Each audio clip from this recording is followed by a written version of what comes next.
Right now on Capitol Hill, two former Meta employees turned whistleblowers are testifying about child safety research they say was buried by the social media giant. Those former employees say the metaverse is rife with abuse, harassment, and sexual predators, despite the favorable research Meta released about their platform. Before today's hearing, four current and former staffers told The Washington Post that Meta intervened to scrub interviews and other data that showed the true harm teens could experience on the platform. At the same time, according to whistleblowers, Meta was strategizing on how to expand its user base to include children as young as 10. Meta denies all of these allegations. Joining us now, staff writer for The Washington Post covering social media, Naomi Nix, and former advisor to Mark Zuckerberg and author of Zucked, Waking Up to the Facebook Catastrophe, our old friend, Roger McNamee. Roger, good to see you. Naomi, I'm going to start with you, though. Give me a little bit more about the testimony from these whistleblowers.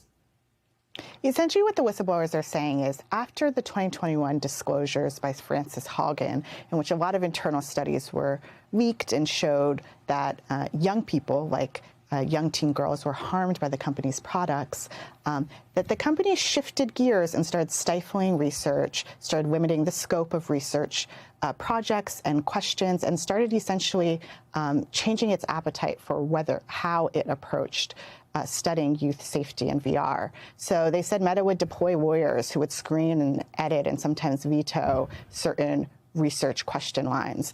They said, in one case, a teen user told them that his younger brother, who was under 10, had been sexually propositioned numerous times while using the company's VR products, and that their boss told them to delete the evidence of that. They said, lawyers would tell them to essentially avoid the collection of potentially information that could damage the reputation of Meta or incite regulatory risks. What's going to get Facebook to change, Roger? Is it public shaming, whistleblowers like this? Is it Congress regulating something else? Katie, I think you and I have been talking about this issue since the spring of 2018, so 7.5 years ago. And I think we now know that Meta as a company, in fact, all the big tech companies, go forward every day in the full knowledge that courts are not going to hold them accountable. The Congress, which is really 535 winners of Facebook and Instagram advertising campaigns, they're not going to hold them accountable. The only people who can do this are the users. And we have so much evidence that these products are harmful. And they're harmful not just to kids. I mean, Meta gets a lot more attention because it so overtly focuses on underage children, because it knows that if you capture young children, you have them for their whole lives. And the big threat to Meta has been TikTok, which got underneath Instagram, another Meta product, and appealed to young people. So Meta tried with the metaverse to beat TikTok at its own game. And if you look at the stock price, Wall Street literally doesn't think anything's going to happen here because the stock is the same price it was when Naomi put out that fantastic report. So it's parents, essentially.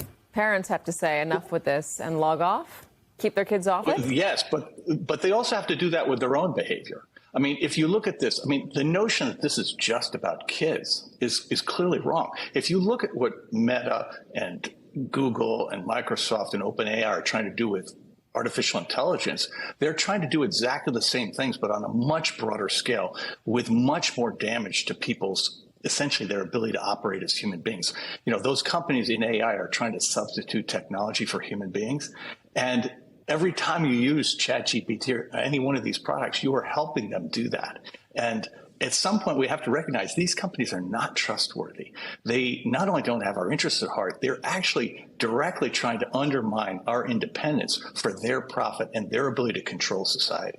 So it's up to us. On that note, let's just get a read-in from Naomi about how Congress is reacting. Any interesting exchanges? So far, several lawmakers who have been, really focused on tech policy issues have been highly critical of Meta following this report.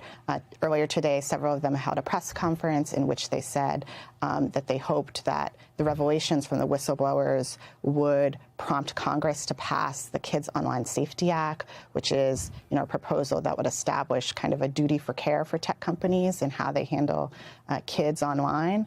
And they said, it's just another example of Meta essentially knowing about the potential harms for kids and teens on its platform and not doing anything about it. One of the things that came out in our report was that it was as early as 2017, there were workers inside the company warning the company that kids were breaking its rules and being exposed potentially to harm, and yet they didn't launch parental controls for some of the youngest kids until much later. All right, Naomi, thank you so much for joining us. Roger, always good to see you, my friend. It has been too long.